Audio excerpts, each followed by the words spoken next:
Going live to YouTube, this meeting's being live streamed. What's the quality of your stream like? That is the question we must ask ourselves as we're drinking out of the main source that we give our power to. It is true that you are the one you've been waiting for. You are the one you've been waiting for. You just maybe didn't know it before. That and now you do. When you see this, I don't know when that'll be. Your now will be when it is. For me, it's right now. And when you're here with me, then it will be now too for you. Can you see the way that we have been deceived before to believe that we might have been anything less than what we actually are? Come, join me in the comment down below in order to know what you're thinking. I'm typing and singing this now as I write, and will post to go live where I'm already live. Smile, that's what I just posted to my Facebook, and once it's up, then I will share it to where misfits fit. Peaceful inner warriors united. That's the group I started many years ago when it was called Soulful Seekers, and now it's time for us to land in this moment. Telegram first. Oh, it's true. This won't all be sung, but now it will. It's true. Where did I find that video? Which one? I don't know which one you're talking about. I wonder, not sure which one you're talking about. Please specify and welcome. Here we are. When you see this, you'll see that I was talking to my Peaceful Inner Warriors United Assembly group on Telegram. To boot, you're invited to join us, and so I'll share our group in the comments there. Telegram group. Join our Telegram group and conversation today. There we go. Woo. Okay, so hey. Laura J, excited to say we're gonna play in a new way together. Innocently. Is it the scent that I can smell, or is it the scent of being delivered to the present now moment? That's what I wonder. I don't know why it's showing up like this, but what I know is that I go where I'm called, and I know that you might be just like me. And what I know is that I will go where I need to, and I hope you will too. Mini player, I don't need, the default view. Ooh, that's better. Okay, that's perfect.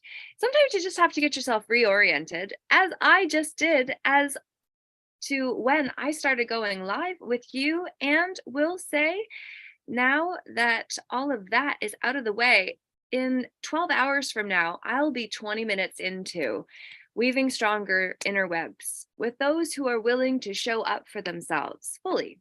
As I hope that you are willing to do, I will look better in the view then to what I do now, because I woke up looking like this, which is not something to be proud of specifically.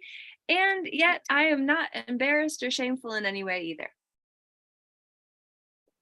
What I know is that mass movements never begin with a mass.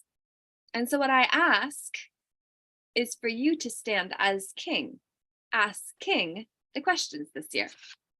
I hope that you will know that self-representation is different from being present. Spell broke? Represent? Be present? See the difference? Resent? No, just be sent where you are, through the present. Private and public, the mixed war. We are fighting literally. On one side, it is private, and on one side, it is public. We, in our private capacity, far more powerful than when we are converted to be a different version of us in a different reality, which then we tie our identity to in order to belong to the corpse that would orate rules we have to then adhere to, because the rules, duties, and obligations apply to those who become subjects of somebody else's sentence, compared to choosing to remain the subject in our own sentence. So we choose to be a life sentence because we know that we are the souls incarnated here on this planetation, for a reason, for the evolution of our soul. And so if that is the case, and what we have come here to do is become more whole, like my tattoo, this is the first one, I'm going to show it. This was my first tattoo. When I was 18, I got integrity tattooed onto a place where you can only see it if I show it, or I'm wearing a bikini or not one.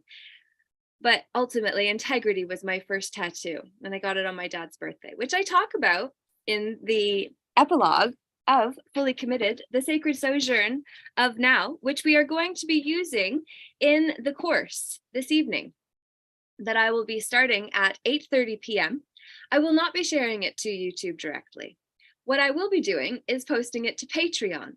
And if you would like to actually sponsor me as a Patreon subscriber or a patron, which is its status, and there is so much that you need to know about when you get converted into a status. But in order for me to actually reach you, I have to semi-play the game. I just also claim the right to reserve my common law rights, which are unwritten and unlimited rights that I can draw from in order to not be drawn into the public. Because then I say I am a woman that remains in my private capacity, regardless of where I am or whose lands say I am landing on. When just because a ship has been dry moored does not mean that I am aboard it just because I am passing through it, such as what we do when we step into the public while maintaining our right to remain in our private capacity with all rights reserved, which is exactly what I did for the summon charge my person got. And I'm a daughter, so I don't know that per son is the measurement that should be applied to me as a woman, because I am a woman that has a person, but actually I technically should have a per daughter, because that's what I'm getting, or the Vatican would be getting paid for with my person that is a per daughter, because I'm a daughter, not a son, because that's a title that I don't apply, that doesn't apply to me. A person, a son, this title of son doesn't apply to me. Therefore, I cannot be paid for by each, which is what per means, son. Not applicable to me unless you see me to be the one that is shining bright like a diamond Shine bright like a diamond, shine bright like a diamond. Oh, 8:55 it was when I saw that, and now I want to try reading as a man thinketh by James Allen. It's true, it's only 45 pages. Hey, here we go. This was in Jamaica, me in the water in front of a castle that I thought very befitting, as it was only me in view that you could see, saying, hey, come on in, the water's great. Well, make sure when you invite others in that you are not sinning. And it is so interesting too. This morning I was listening to the Justinian Deception channel on YouTube, which does have a hyphen between the two. Just if you wanted to search it up, very worthwhile. And what it was talking about is the woman who acted as queen for all of the years that we allowed her to remain the one that we thought had claim to us.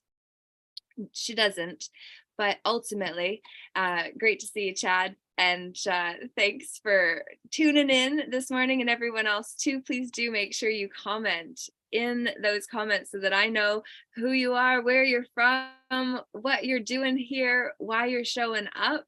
If you're just coming for the book reading, you are about to be in a land of delight.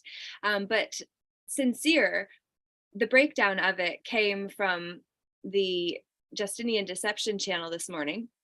The man who created it, I forget his name specifically, though do need to remember because he's significant and either is still in jail or was for quite some time, because he was the only one that knew how to get bail. And if your jailers won't take you to the teller, then how are you to tell her what you need? I know, lest you bleed out while you're waiting. Yeah, without a doubt, it's a sick and twisted system. And he was talking about the woman acting as queen's reign, where she, in her coronation speech, actually said she was insincere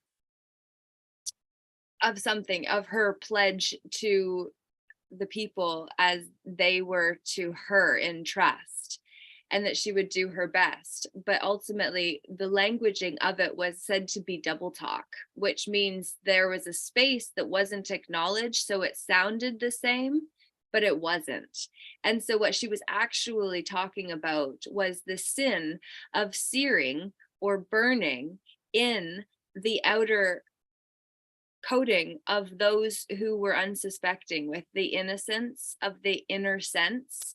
So then just sear that off, brown the coating, harden it, layer it, make us not know how to get to the center of it.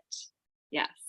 That is what searing is. And when you are sincere, you are searing in the sin of believing yourself to be less than anyone else outside of yourself, which is why within the sacred sojourn of the soul that I will be breaking down tonight, as we actually also go through active choice point theory, on page 110, of course it is. Well, then, on page 122, you have the sacred sojourn of the soul, which is where at point 7, the dark night of the ego, this is actually when we meet the titles, statuses, and personages that have aged us.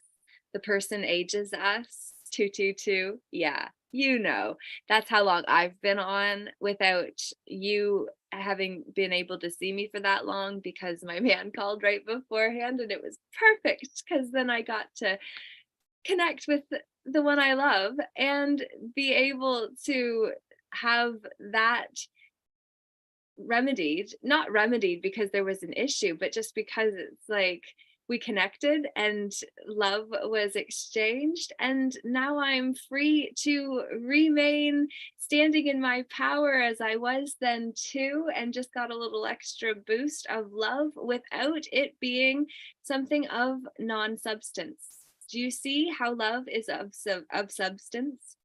And fear is the false emotion appearing real that is not substantial, which is why we then have to conform our substance, which is substantial, into the forms that we would then conform our substance to the form of, to fit the forms, which is why under the mental health system, the mental health act, I should say, rather than system. For systems are designed to save yourself significant time, energy, money.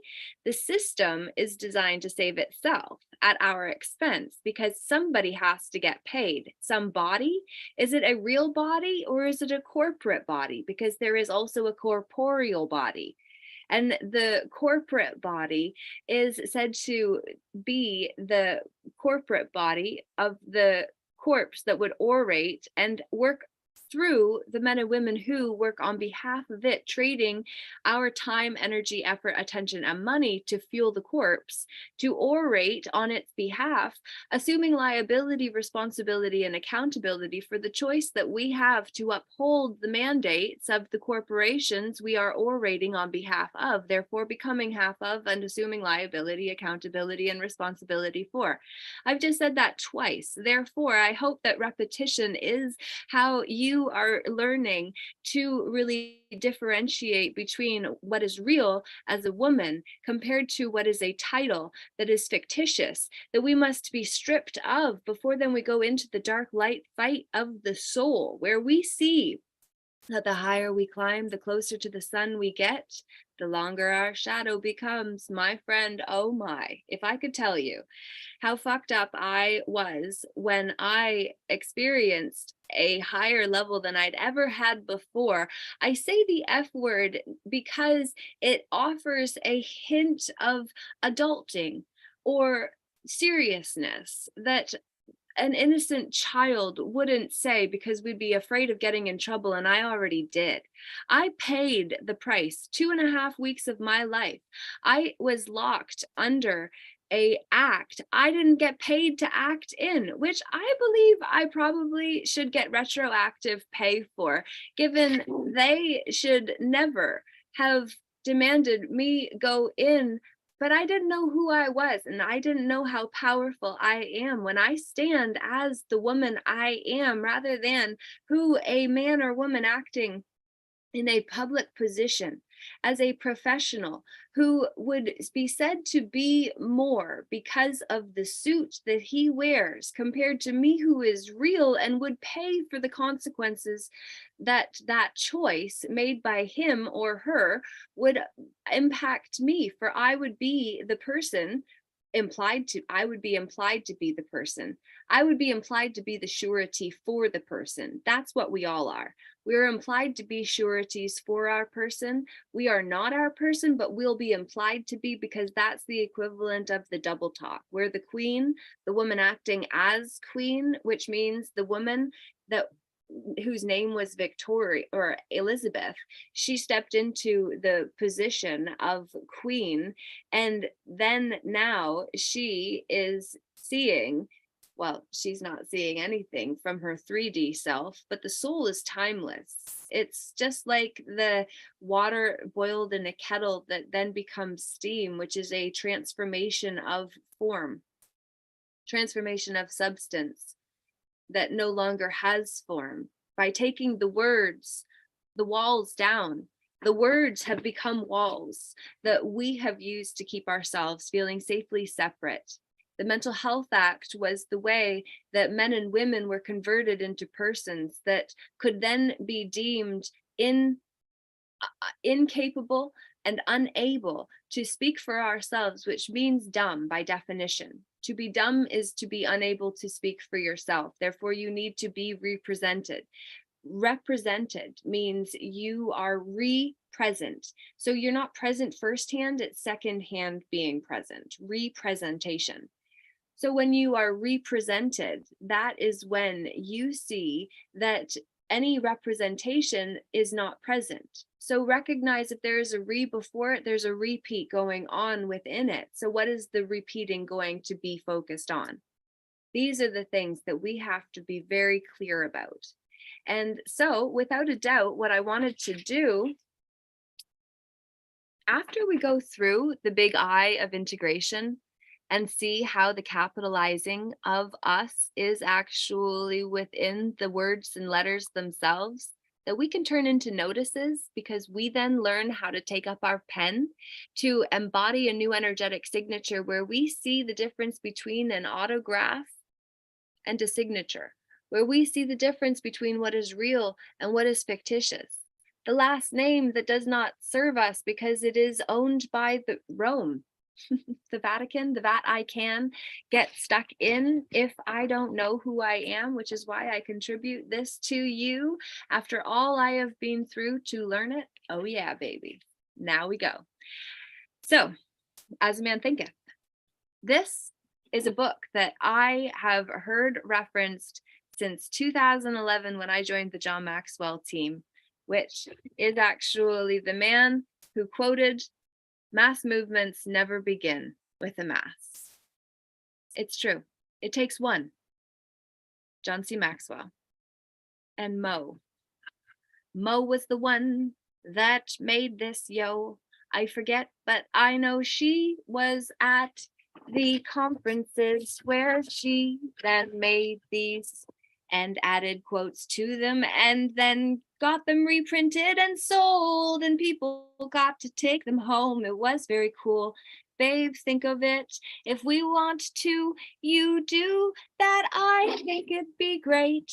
I cannot wait to see how the mass of each of us who stand in our power and ask others to too can do it. Oh, oh, oh, my. I hope you'll try to believe in the power you have inside of you. You are power hyphen full of power. Find your tribe, understand what's yours. Love what arises and let go of your attachment to the not now. It's true somehow. We're gonna get through it. And then I'm gonna go up and do it. Papa's porridge is what I'm going to do after this. But it's only 45 pages and the writing is very small. So I don't think it'll take that long at all. Okay. Mind is the master power that molds and makes, and man is mind, and evermore he takes. The tool of thought and shaping what he wills brings forth 1,000 joys, 1,000 ills. He thinks in secret and it comes to pass. Environment is but his looking glass. And so at 9/9 on the second day of 2023, we'll say thought and character starts this book. The book of Proverbs 23:7 proclaims, "As a man thinketh in his heart, so is he." This adage reaches out to every condition and circumstance of human endeavor.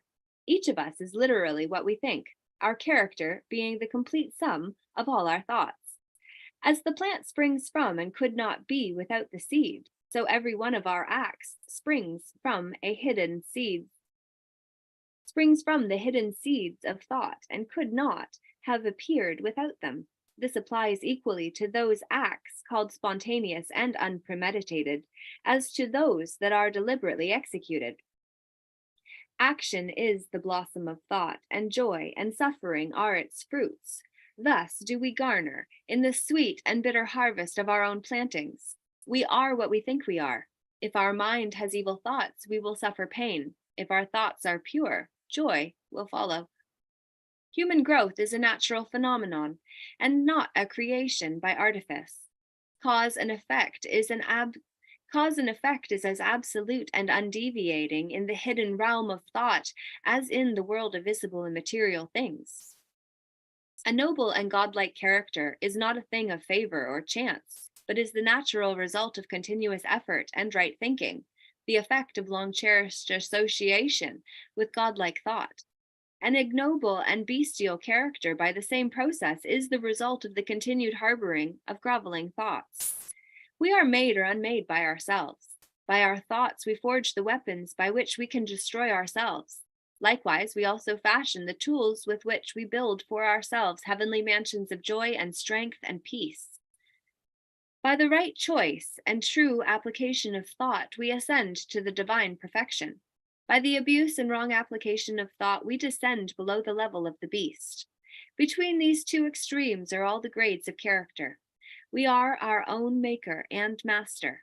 Of all the beautiful truths pertaining to the soul, which have been restored and brought to light in this age, none is more gladdening or fruitful of divine promise and confidence than this, that we are the masters of thought, the molders of character, and the makers and shapers of condition, environment, and destiny. As a being of power, intelligence, and love, and the Lord of our own thoughts, each of us holds the key to every situation and contains within ourselves that transforming and regenerative agency by which we may make ourselves what we will. Each of us is always our own master, even in our weakest and most abandoned state. However, in a state of weakness and degradation, we become foolish masters and misgovern the household. When we begin to reflect upon our condition and to search diligently for the law upon which our being is established, we then will become wise masters, directing our energies with intelligence and fashioning our thoughts to fruitful issues. Such is the conscious master, and we can only thus become by discovering within ourselves the laws of thought, which discovery is totally a matter of application, self-analysis, and experience. Only by such searching and mining are gold and diamonds obtained, and we can find every truth connected with our being if we will dig deep into the mine of our soul, and that we are the maker of our own character, the molder of our own life, and the builder of our own destiny, we may unerringly prove if we will watch, control, and alter our thoughts, tracing their effects upon ourselves, upon others, and upon our life and circumstances, by linking cause and effect, by patient practice and investigation, and utilizing every experience, even the most trivial everyday occurrence. We will obtain that knowledge of ourselves which is understanding, wisdom, and power. In this direction, as in no other, is the law. In this direction, as in no other, is the law absolute, that we will find what we seek, for only by patience, practice, and ceaseless importunity. In this way can we enter the door of the temple of knowledge. Effective thought on circumstances. The human mind may be likened to a garden, which may be intelligently cultivated or allowed to run wild. But whether cultivated or neglected, it must and will bring forth. If no useful seeds are put into it, then an abundance of useless weed seeds will fall, accumulate, and will reproduce their own kind.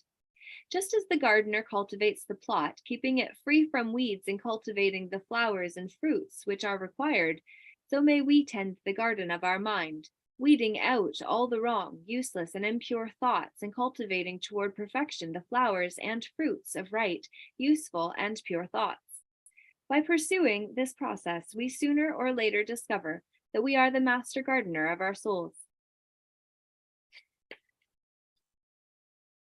Sticky pages.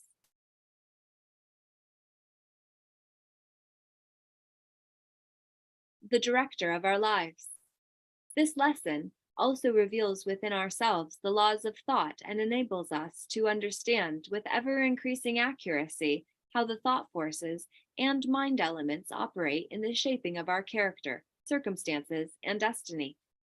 Thought and character are one, and as character can manifest and discover itself only through environment and circumstance, the outer conditions of our life will always be found to be harmoniously related to our inner state.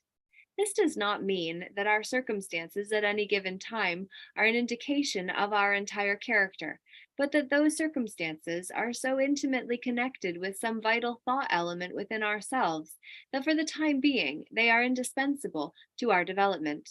Each of us is where we are by the law of our being. The thoughts which we have built into our character have brought us here. In the arrangement of our life, there is no element of chance, but all is the result of a law which cannot err. This is just as true as those who feel out of harmony with their surroundings, as of those who are contented with them. A progressive and evolving being. As progressive and evolving beings, we are where we are that we may learn, that we may grow. And as we learn the spiritual lesson which any circumstance contains for us, it passes away and gives place to other circumstances.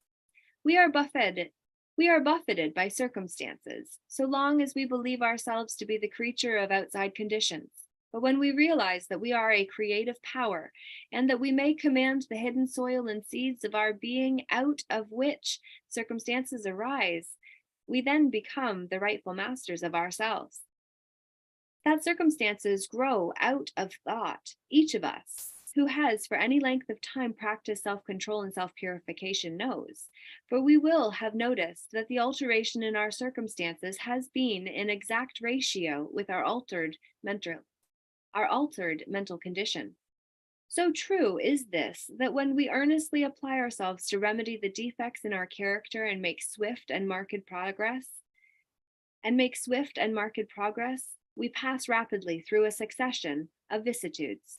The soul attracts that which it secretly harbors, that which it loves, and also that which it fears. It reaches the height of its cherished aspirations. It falls to the level of its basest desires, and circumstances are the means by which the soul receives its own. Every thought seed sown or allowed to fall into the mind and to take root there produces its own, blossoming sooner or later into action and bearing its own harvest of opportunity and circumstance. Good thoughts bear good fruit, bad thoughts, bad fruit. The outer world of circumstance shapes itself to the inner world of thought, and both pleasant and unpleasant external conditions are factors which make for the ultimate good of the individual. As the reaper of our own harvest, we learn both by suffering and bliss, following the inmost desires, aspirations, thoughts by which we allow ourselves to be dominated, pursuing the frivolities of impure imaginings, or steadfastly walking the highway of strong and high endeavor. We at last arrive at their fruition and fulfillment in the outer conditions of our lives. The laws of growth and adjustment are naturally followed. One does not come to drunkenness or crime by the tyranny of fate or circumstance, but by the pathway of groveling thoughts and base desires. Nor does a pure-minded person fall suddenly into crime by stress of any mere external force. The criminal thought had long been secretly fostered in the heart, and the hour of opportunity revealed its gathered power. No such conditions can exist as descending into vice and its attendant sufferings apart from vicious inclinations, or ascending into virtue and its pure happiness without the continued cultivation of virtuous aspirations. Therefore, as the Lord and Master of thoughts, we are the makers of ourselves, the shaper and author of our environment. Even at birth, the soul comes to its own, and through every step of its earthly pilgrimage, it attracts those combinations of conditions which reveal itself, which are the reflections of its own purity and impurity, its strength and weakness. We do not attract that which we want, but that which we are. Our whims, fancies, and ambitions are thwarted at every step, but our inmost thoughts and desires are fed with our own food, be it foul or clean. The divinity that shapes our ends is in ourselves. It is our very self. We are manacled only by ourselves.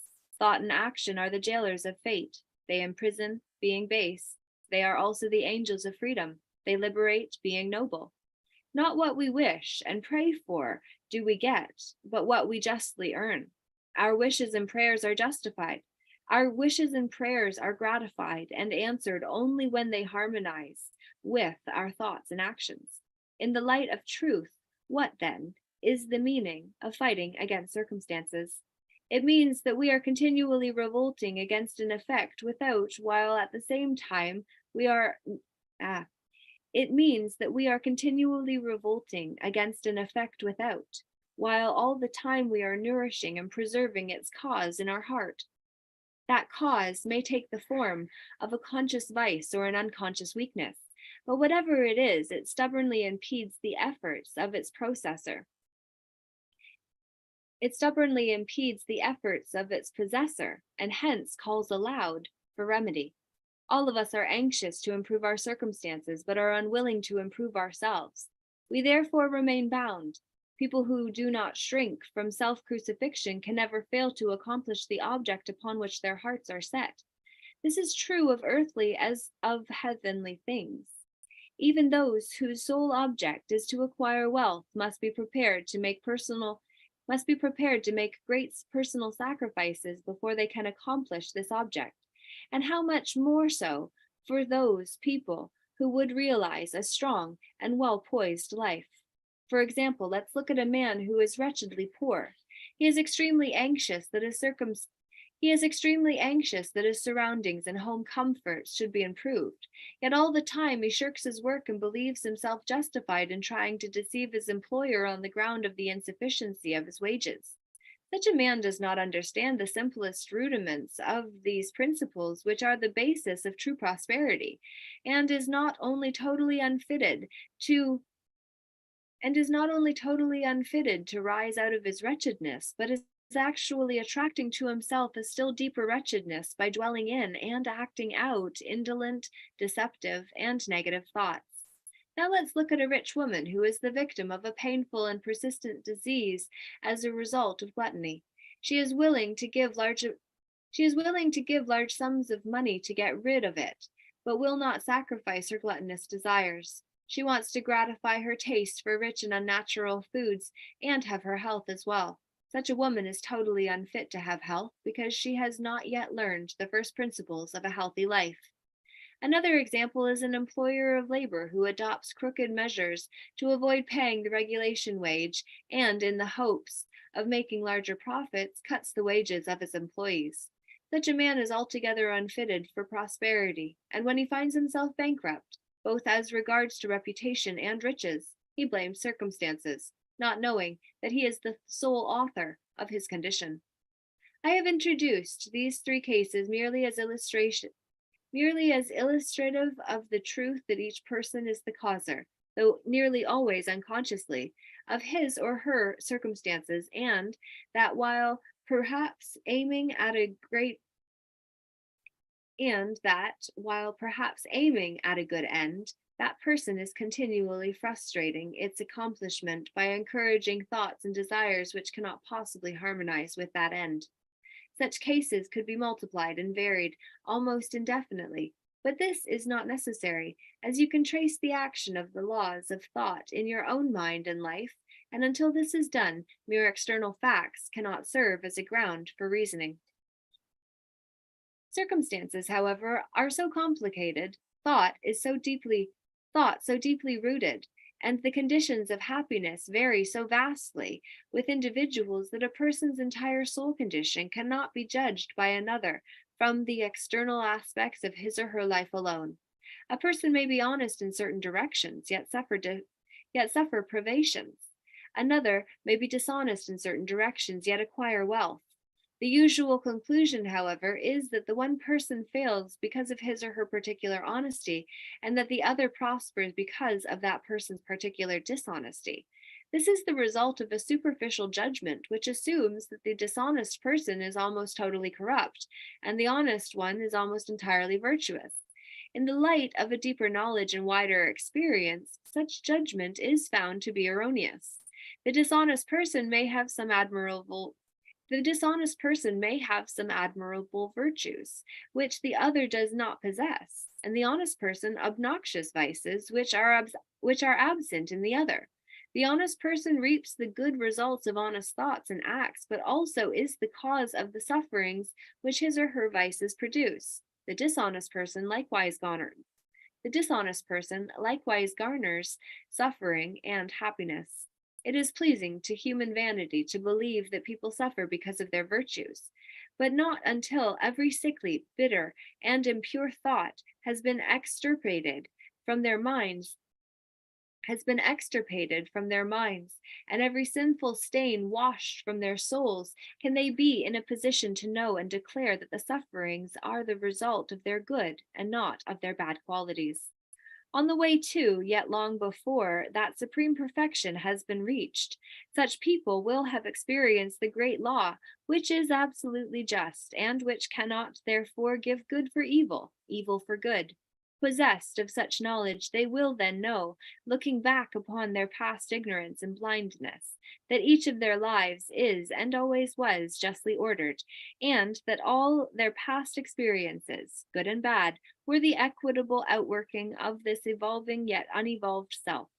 Good thoughts and actions can never produce bad results. Bad thoughts and actions can never produce good results. This is but saying that nothing can come from corn but corn, nothing from nettles but nettles. We understand this law in the natural world and work with it, but few understand it in the mental and moral world, though its operation there is just as simple and undeviating, and they therefore do not cooperate with it. Suffering is always the effect of wrong, Suffering is always the effect of wrong thought in some direction. It is an indication that we are out of harmony with ourselves, with the law of life. The sole and supreme use of suffering is to purify, to burn out all that is useless and impure.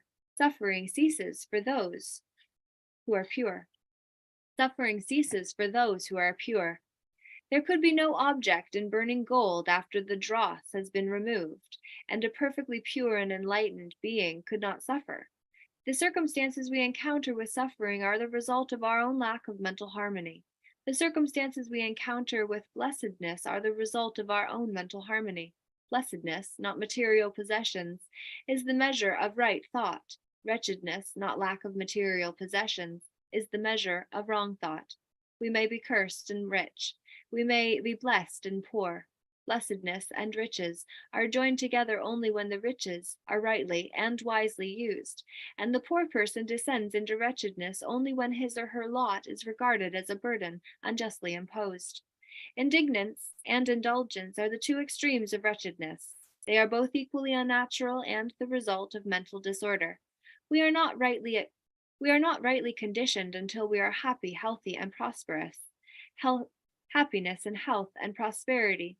Happiness, health, and prosperity are the result of a harmonious adjustment of the inner with the outer, of our relationship with our surroundings. We begin to be mature adults only when we cease to whine and revile and We begin to be mature adults only when we cease to whine and revile and commence to search for the hidden justice which regulates our lives. As we adapt our minds to that regulating factor, we cease to name others as the cause of our condition, but begin to build ourselves up in strong and noble thoughts. We cease to kick against circumstances, but begin to use them as aids to more rapid progress and as a means of discovering the hidden laws and possibilities within ourselves. Law, not confusion, is the dominating principle in the universe. Justice, not injustice, is the soul and substance of life. And righteousness, not corruption, is the molding and moving force in the spiritual government of the world. This being so, we must right ourselves to find that the universe is right. And during the process of putting ourselves right, we will find that as our thoughts are altered toward things and other people, things and other people will alter their thoughts toward us. The proof of this truth is in every person, and it therefore admits of easy investigation by systemic introspection and self-analysis. Let us radically alter our thoughts, and we will be astonished by the rapid transformation it will effect in the material conditions of our lives. We may imagine that thought can be kept secret, but it cannot. It rapidly crystallizes into habit, and habit solidifies into circumstance. Bestial thoughts crystallize into habits of intoxication and consumption, which solidify into circumstances of destitution and disease. Impure thoughts of every kind crystallize into enervating and confusing habits, which solidify into distracting and adverse circumstances. Thoughts of fear, doubt, and indecision crystallize into weak, soft, and irresolute habits, which solidify into circumstances of failure, indignance, and slavish dependence. Lazy thoughts crystallize into habits of unseemliness, and dishonesty, which solidify into circumstances of foulness and bigotry.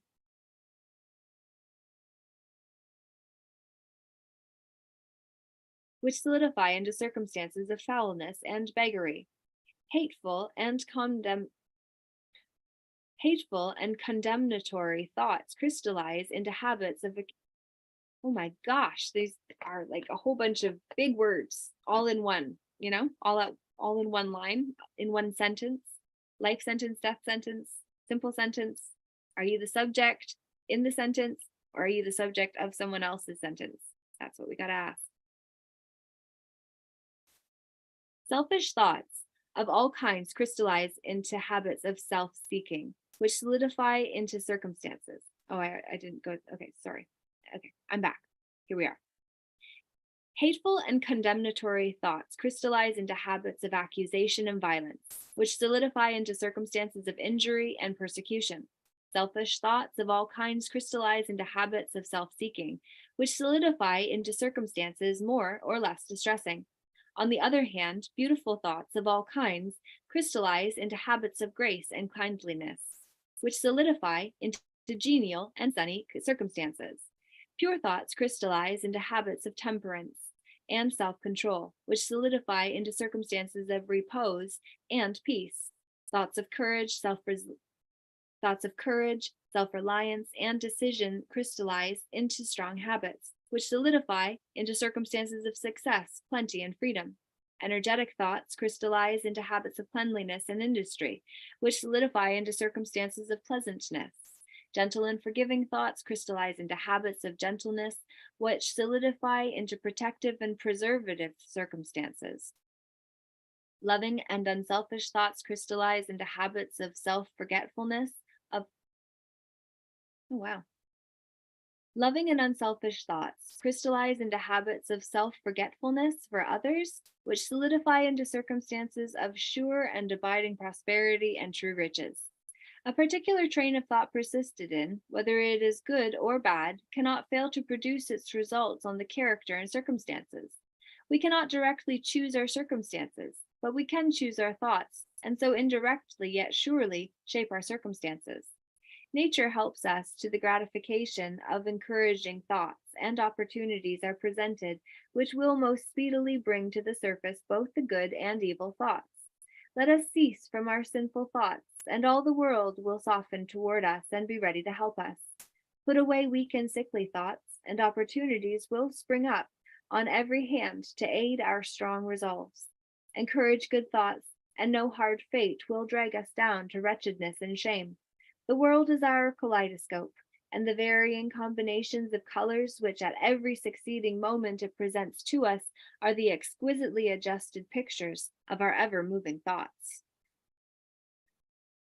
You will be what you will be. Let failure find its false content in that poor world environment, but spirit scorns it, and it is free.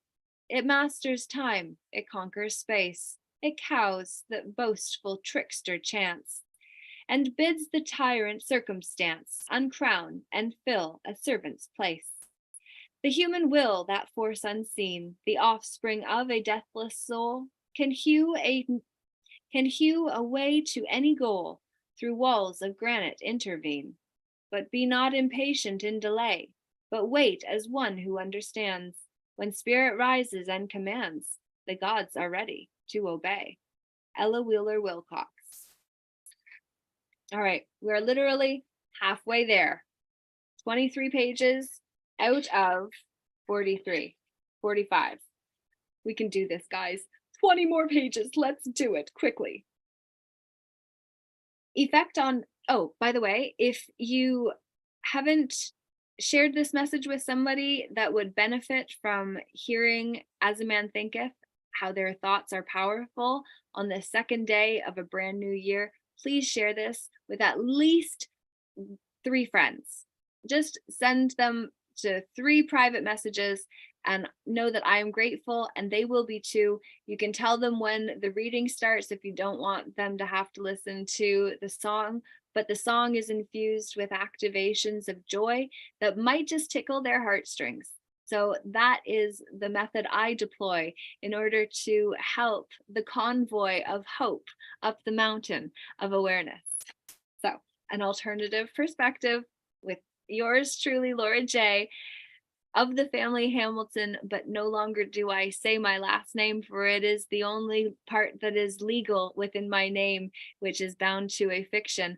I no longer wish to offer my diction towards, except to unfurl all of the ways that we have been deceived by that very system that I have disconnected from because I saw the benefit of remaining in my private capacity, which is where the private and public mixed war would wage.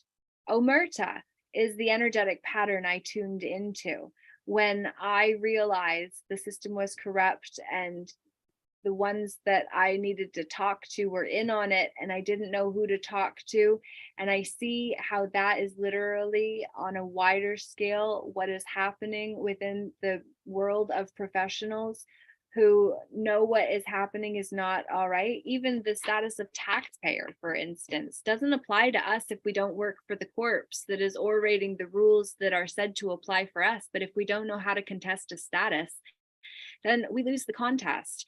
And then we get tested by the con for our consciousness that would make us drop our knee to be the taxpayer to get some benefits when actually we have more benefits we could claim right to if we realized we are men and women. Real lies, we see them when we start to use our intuition of the teacher our soul is, that it hired ahead of time to guide us through this life, which is why our soul speaks to us through the intuition.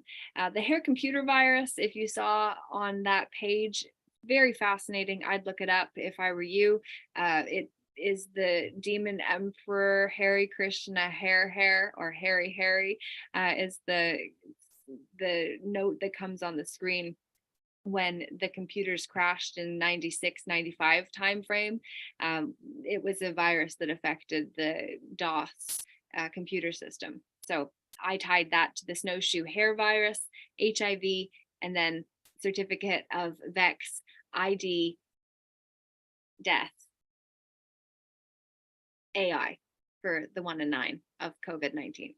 And then all connected through the webs of the internet, our interconnectedness, our internets, and then to see how the intranet is actually the akashic field that all energy is tuned into when we see that anti-corona, as the new age movement I don't subscribe to says, but there is truth to all BS, which are belief systems. And when we stop seeing things as limited to the system that we pulled that which benefited us from, that's when we see the benefit of the unwritten and unlimited law of the common law that is all lowercase, no capitalizing, and no hyphenating either, because anything that changes what was unwritten into something written, it then is going to have its own rules, because once it's been written, then the one that wrote it gets to claim right to it, which is why the common law in its unwritten form is the most powerful. So I'm sure you already knew that, but I just wanted to really review that. So here we go. Effective thought on health and body. The body is the servant of the mind. It obeys the operations of the mind, whether they be deliberately chosen or automatically expressed. At the biting of unlawful thoughts, the body sinks rapidly into disease and decay. At the command of glad and beautiful thoughts, it becomes clothed with youthfulness and beauty. Disease and health, like circumstances, are rooted in thought. Sickly thoughts will express themselves through a sickly body. Thoughts of fear have been known to kill a person as speedily as a bullet, and they are continually killing thousands of people just as surely, though less rapidly. The people will live in fear of disease. The people who live in fear of disease are the people who get it. Anxiety quickly demoralizes the whole body and lays it open to the entrance of disease, while impure thoughts, even if not physically indulged, will soon shatter the nervous system. Strong, pure, and happy thoughts build up the body with vigor and grace. Strong, pure, and happy thoughts build up the body in vigor and grace. The body is a delicate and plastic instrument which responds readily to the thoughts by which it is impressed, and habits of thought will produce their own effects, good or bad, upon it. People will continue to have impure and poisoned blood so long as they propagate unclean thoughts. Out of a clean heart comes a clean life and a clean body. Out of a defiled mind proceeds a defiled life and a corrupt body. Thought is the font of action, life, and manifestation. Like the fountain pure, and all will be pure. Make the fountain pure, and all will be pure. Change of diet will not help us if we will not change our thoughts. When minds are made pure simple. When minds are made pure, impure food is no longer desired. Clean thoughts make clean habits. The so-called saints who do not wash their bodies are not saints. Only when we have strengthened and purified our thoughts may the malevolent microbe not be considered. If you would perfect your body, guard your mind. If you would renew your body, beautify your mind. Thoughts of malice, envy, disappointment, despondency rob the body of its health and grace. A sour face does not come by chance. It is made by sour thoughts. Wrinkles that mar are drawn by folly, passion, and pride. I know a woman of 96 who has the bright, innocent face of a girl. I know a man well under middle age whose face is drawn into inharmonious contours. The one is the result of a sweet and sunny disposition. The other is the outcome of passion and disconnect. The other is the outcome of passion and discontent. As you cannot have a sweet and wholesome abode unless you admit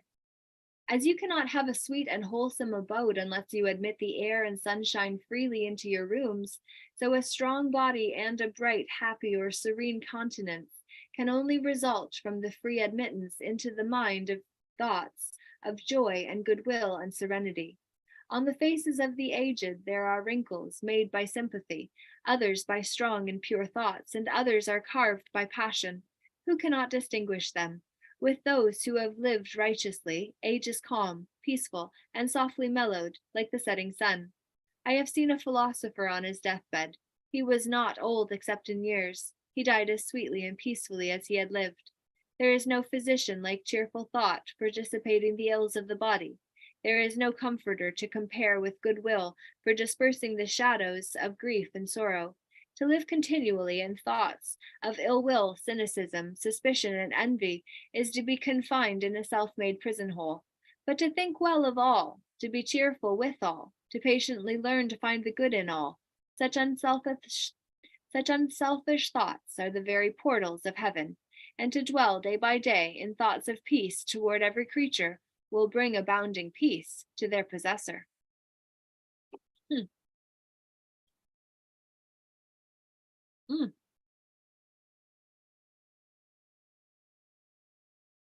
Thanks, Chad. I just saw your comment there. I didn't understand what was going on, so my apologies for not approving the if you're new here, welcome. Please don't forget to hit the subscribe and like button and share. Have a great day, eh? That's awesome, Chad. I appreciate you so much. That's awesome.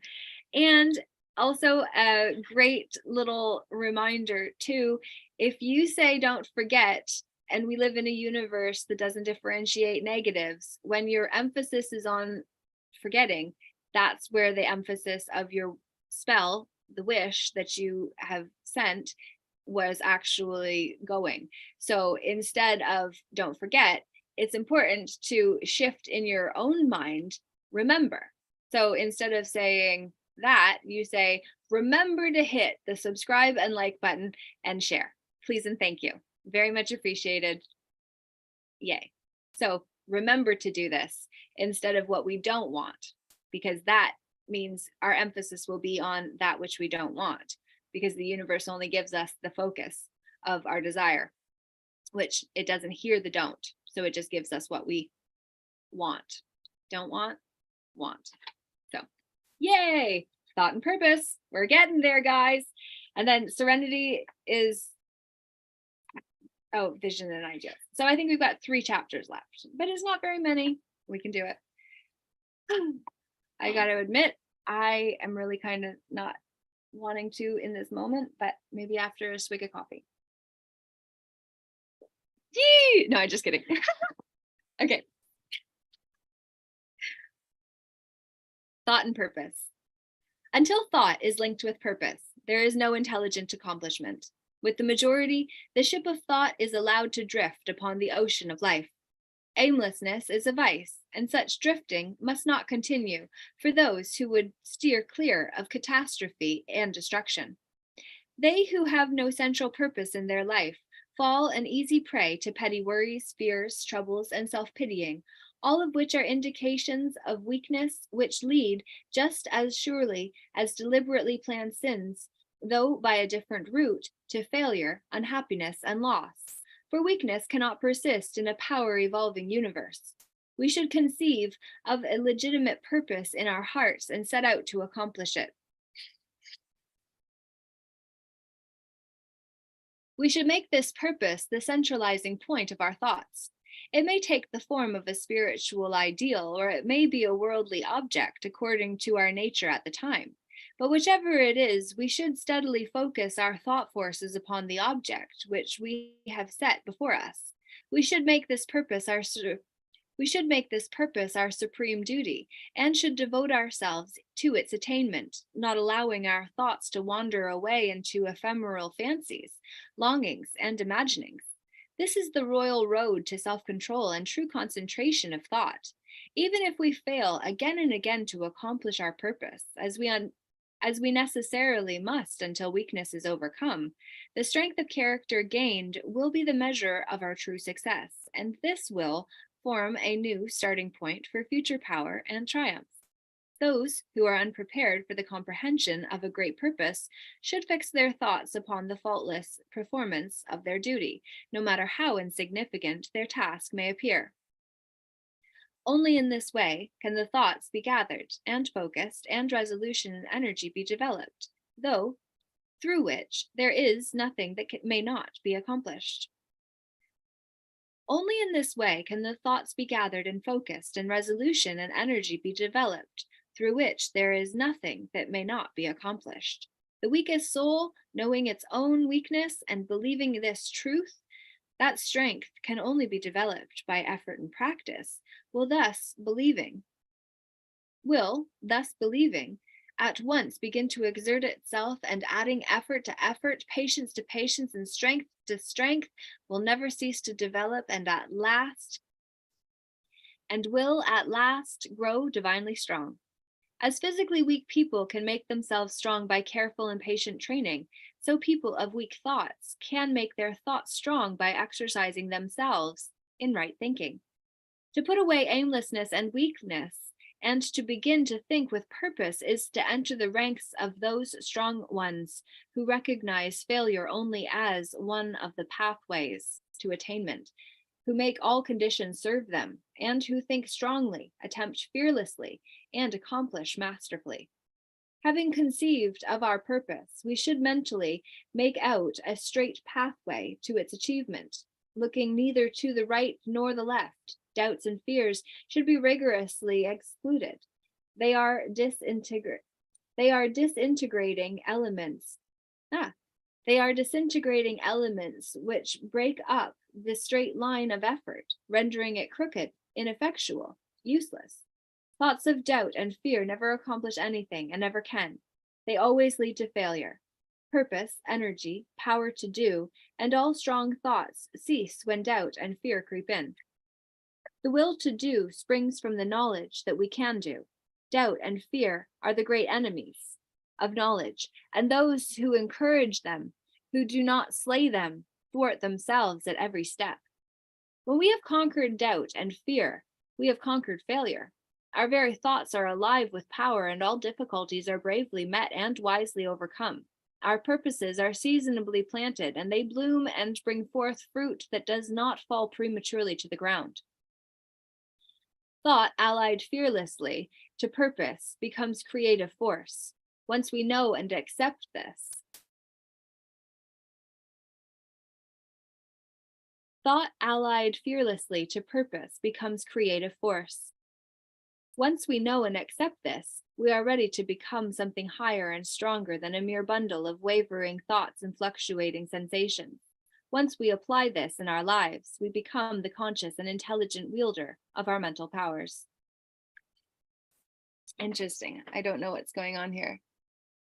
Welcome. This group is quite silent. Then Daryl says, the most powerful things are done in silence. Yay. That's awesome. Indeed. That's awesome. Yeah, we don't always have to, like, I don't want a whole bunch of noise. If it's intentional, there's a big difference between noise and music. I would prefer to make music with my life. So I promise to only share when I feel like I have something of value to offer. It's funny.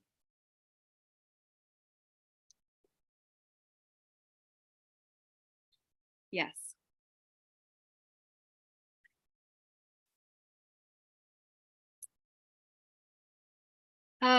It seems we have a troublemaker.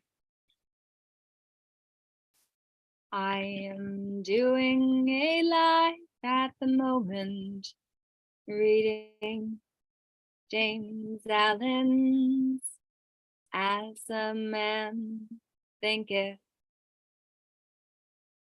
I'm singing this now while I type this and say,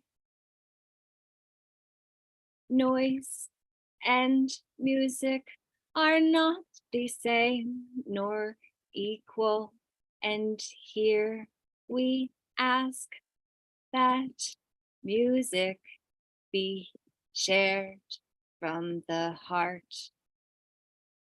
Song you came here with instead of repeating someone else's BS.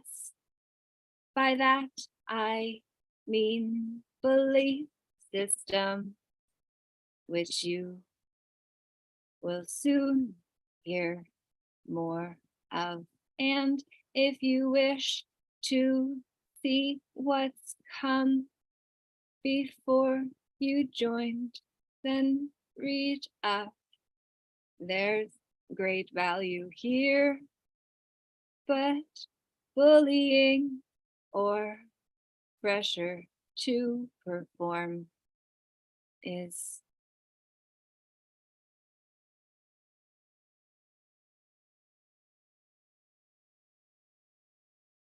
unappreciated unless you clarify what you're asking for. Then we can speak into that. From our perspective, we don't speak to be heard. We speak to ask questions so the ions of our energy can be placed on the quest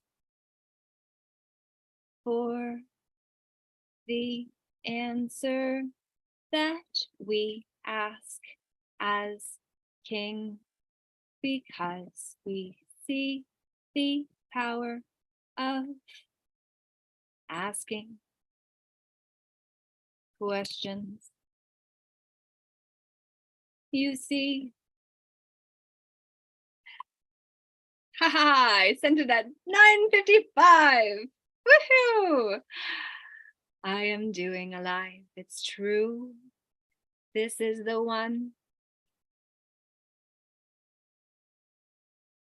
This is the one. This is the one.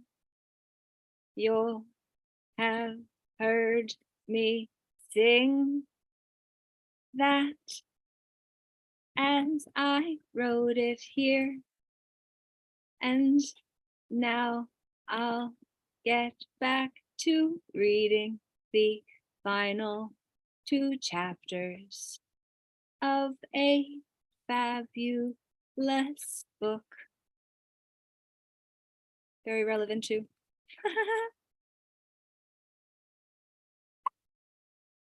All right, so here we go. The thought factor in achievement. All that we achieve and all that we fail to achieve is the direct result of our own thoughts. In a justly ordered universe, where loss of equipoise would mean total destruction, individual responsibility must be absolute. Our weakness and strength, purity and impurity, are our own and not another's. They are brought about by ourselves and not by others, and they can be altered only by ourselves, never by others. Our condition is also our own and not another's. Our suffering and our happiness are evolved from within. As we think, so we are. As we think, so we are. As we continue to think, so we remain. A strong person cannot help a weaker unless that weaker is willing to be helped, and even then the weak must become strong by themselves. They must, by their own efforts, develop the strength which they admire in others. They, and they alone, can alter their condition. It has been usual to think and to say many people are slaves because one is an oppressor. Let us hate the oppressor. Now, however, there is amongst an increasing few a tendency to reverse this judgment and say one person is an oppressor because many are slaves. Let us despise the slaves. The truth is that oppressor and slave are cooperators in ignorance, and, while seeming to afflict each other, are in reality afflicting themselves. A perfect knowledge perceives the action of law in the weakness of the oppressed and the misapplied power of the oppressor. A perfect love, seeing the suffering which both states entail, condemns neither. I'm just going to read this again. A perfect knowledge perceives the action of law in the weakness of the oppressed and the misapplied power of the oppressor. A perfect love, seeing the suffering which both states entail, condemns neither. A perfect compassion embraces both oppressor and oppressed. Those who have conquered weakness and have put away all selfish thoughts belong neither to oppressor nor oppressed. They are free. We can only rise, conquer, and achieve by lifting up our thoughts. We can only remain weak, abject, and miserable by refusing to lift our thoughts. Before we can achieve anything, even in worldly things, we must lift our thoughts above slavish animal indulgence. We may not, in order to succeed, give up all bestiality and selfishness by any means, but a portion of it must, at least, be sacrificed. If our first thought is bestial indulgence, we can neither think clearly nor plan methodically. We cannot find and develop our latent resources, and would fail in any undertaking. Unless we can strongly control our thoughts, we are not in a position to control affairs and to adopt serious responsibilities. We are not fit to act independently and stand alone, but are limited only by the thoughts which we choose.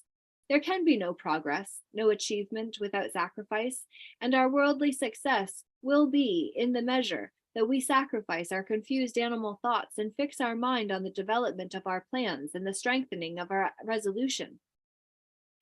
And self-reliance. And the higher we lift our thoughts, the more upright and righteous we become, the greater will be our success, the more blessed and enduring will be our achievements. The universe does not favor the greedy, the dishonest, the vicious, although on the mere surface it may sometimes appear to do so. It helps the honest, the magnanimous.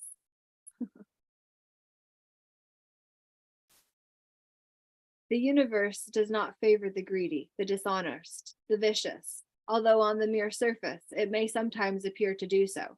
It helps the honest, the magnanimous, and the virtuous. All the great teachers of the ages have declared this in varying forms, and to prove and know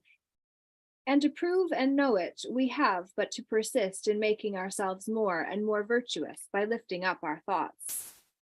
Intellectual achievements are the result of thought consecrated to the search for knowledge, or for the beautiful and true in life and nature. Such achievements may sometimes be connected with vanity and ambition, but they are not the outcome of those characteristics. They are the natural outgrowth of long and arduous effort and of pure and unselfish thoughts. Spiritual achievements are the consummation of holy aspirations. Those who live constantly in the conception of noble and lofty thoughts, who dwell upon all that is pure and unselfish, will, as surely as the sun reaches its zenith and the moon its full, become wise and noble in character, and rise into positions of influence and blessedness. Achievement of whatever kind is the crown of effect. Achievement of whatever kind is the crown of effect, the diadem of thought. By the aid of self-control, resolution, purity, righteousness, and well-directed thought, we ascend. By the aid of bestiality, indolence, impurity, corruption, and confusion of thought, we descend. People may rise to high success in the world, and even to lofty altitudes in the spiritual realm, and again descend into wickedness,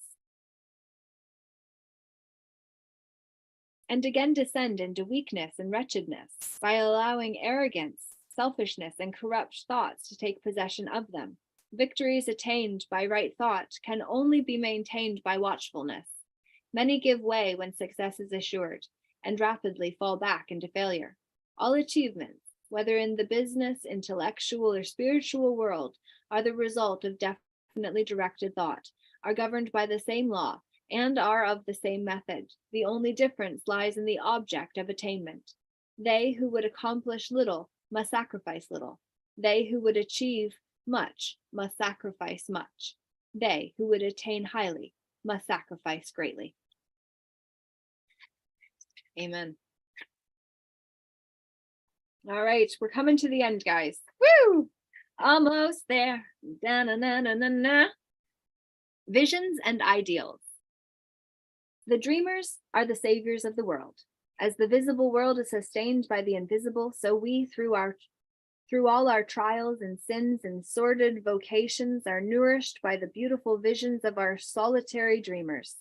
Humanity cannot forget its dreamers. It cannot let their ideals fade and die. It lives in them. It knows them as the realities which it shall one day see and know. Composer, sculptor, painter, poet, prophet, sage, these are the makers of the afterworld, the architects of heaven. The world is beautiful because they have lived. Without them, laboring humanity would perish. Those who cherish a beautiful vision, a lofty ideal in their hearts, will one day realize it. Columbus cherished a vision of another world and he discovered it. Copernicus fostered the vision of the multiplicity of worlds and a wider universe, and he revealed it. Buddha beheld the vision of a spiritual world of stainless beauty and perfect peace, and he entered into it. Okay, I'm going to read it again. Buddha beheld the vision of a spiritual world of stainless beauty and perfect peace, and he entered into it. Cherish your visions, cherish your ideals. Cherish the music that stirs in your heart, the beauty that forms in your mind, the loveliness that drapes your purest thoughts. For out of them will grow all delightful conditions, all heavenly environment. Of these, if you but remain true to them.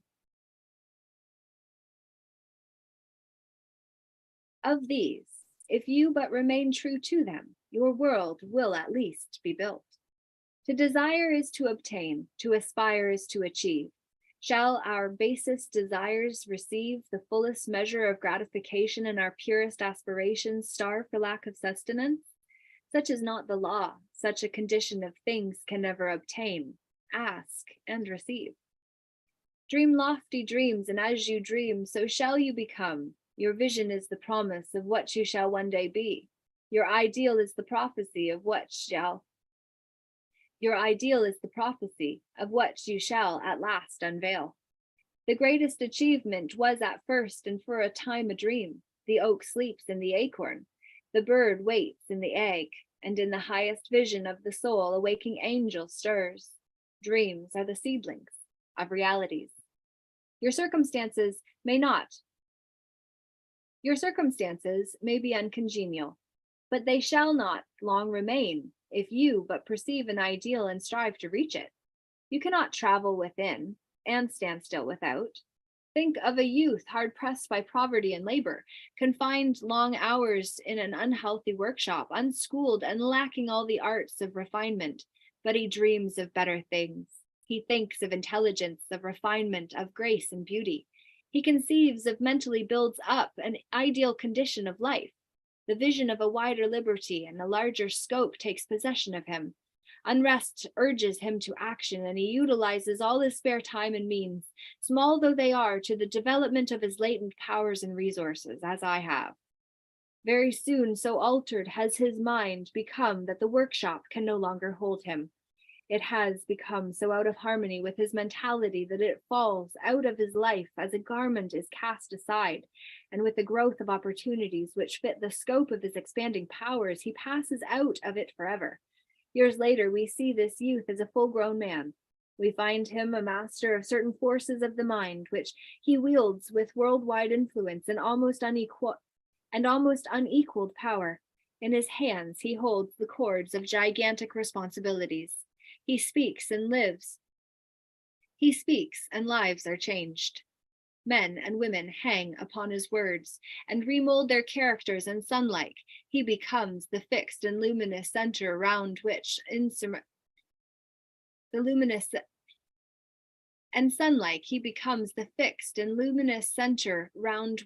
innumerable destinies revolve. He has realized the vision of his youth. He has become one with his ideal. And you too will realize the vision, not the idle wish, of your heart, be it base or beautiful, or a mixture of both, for you will always gravitate toward that which you secretly most love.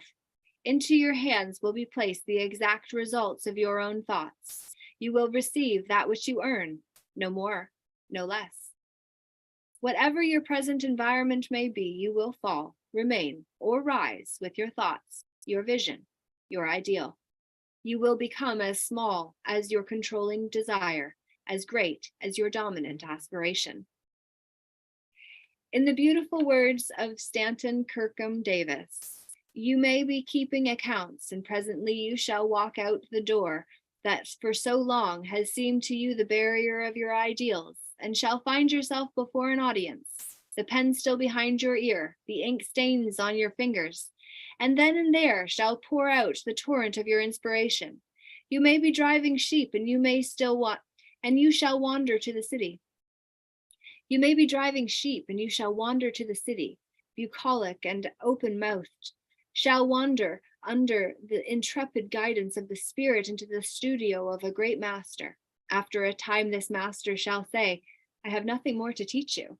And now you have become the master, who did so recently dream of great things while driving sheep. You shall lay down the saw and the plane to take upon yourself the regeneration of the world.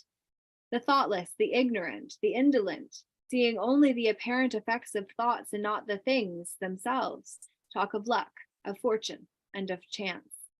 Seeing others grow rich, they say how lucky they are. Observing others become intellectual, they exclaim how highly favored they are. And noting the saintly character and wide influence of still others, they remark how chance aids them at every turn.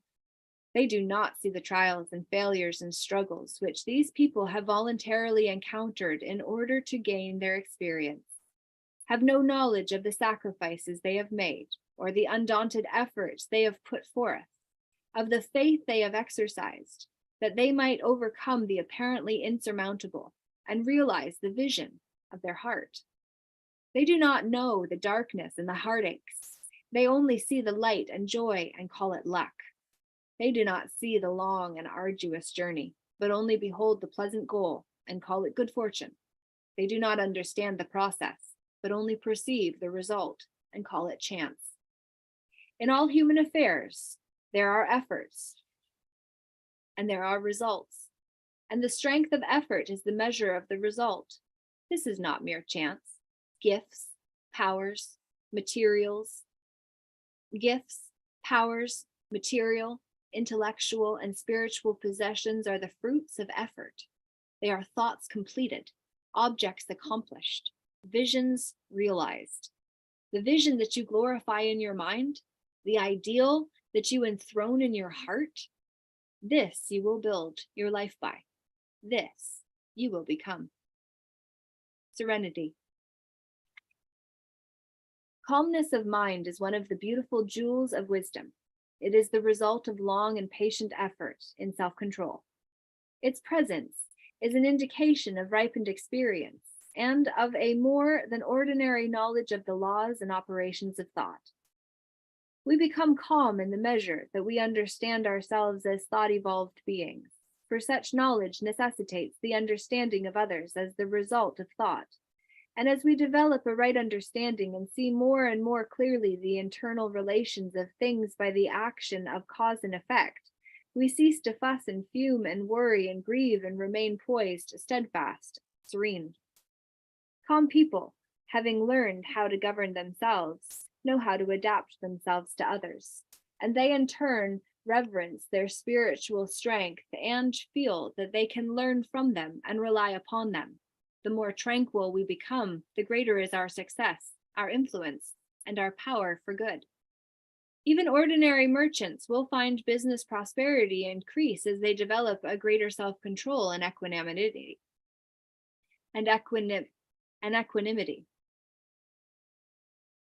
Even ordinary merchants will find business prosperity increase as they develop a greater self-control and equanimity. For people will always prefer to deal with people whose demeanor is strongly equable. Strong, calm people are always loved and revered.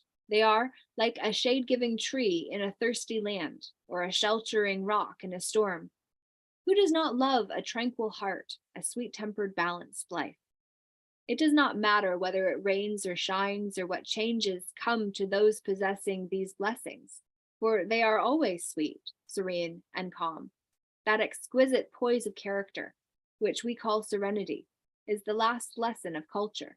It is the flower of life, the fruit of the soul. It is precious as wisdom. It is more to be desired than gold, more even than fine gold. How insignificant mere money-seeking looks in comparison with a serene life. A life that dwells in the ocean of truth, beneath the waves, beyond the reach of tempests, in the eternal calm.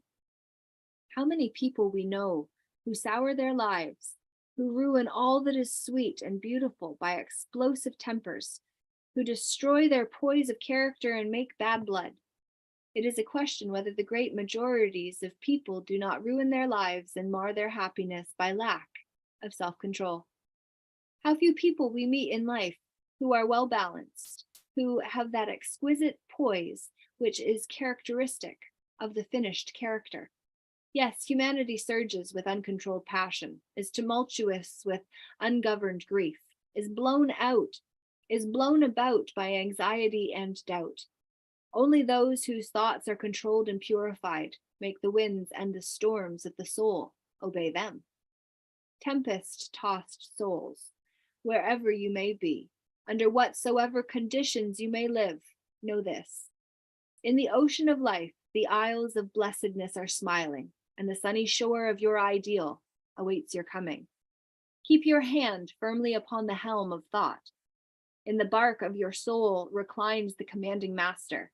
He does but sleep. Wake him. Self-control is strength. Right thought is mastery. Calmness is power. Say unto your heart, peace, be still. 10:14. We get to From Poverty to Power, which we will not be reading today. It is by James Allen, and I look forward to bringing it to you another day. I will read the preface poem. Let love's bright sunshine play upon your heart. Come now onto your gladness, peace, and rest. Bid the dark shades of selfishness depart, and now and evermore be truly blessed. May you be, may we be, may we all rise to the occasion we find ourselves in as the ones who are on the field. The field of life is the field of consciousness. Oh, stretch that one out. Oh, yeah. Yeah, crack, crack, crack, crack, crack, snap, crackle, pop. My mom's quilt back there. Boom. Powerful, colorful, just like our lives. I hope you have enjoyed this reading. I would love to know your comments down below. Let me know your greatest takeaway, your favorite part. If it came before the start of reading the book, that's cool too. Just leave a comment down below to let me know why I should come back for more of these kind of messages live. And know that at 8:30 p.m. Eastern Standard Time this evening, so in an hour or in 12 hours from when I started this message, and now less than that, we will be live again, in fact, but not on here, only on Patreon. I will share it in the comments as to how you can sponsor me as a patron within Patreon. I will figure out how to best make this information available. You can get into the meeting through Meetup. It's just the replay will only be posted to Patreon, and it's not going to be live streamed. So it's only going to be live and then on Patreon until I change my mind and find another way. But until then, that's all I gotta say for today. I hope you liked the show. Oh. Now it's time for me to go. Laura J, namaste. Nama go for today. I hope you add some play to your day. It's really fun.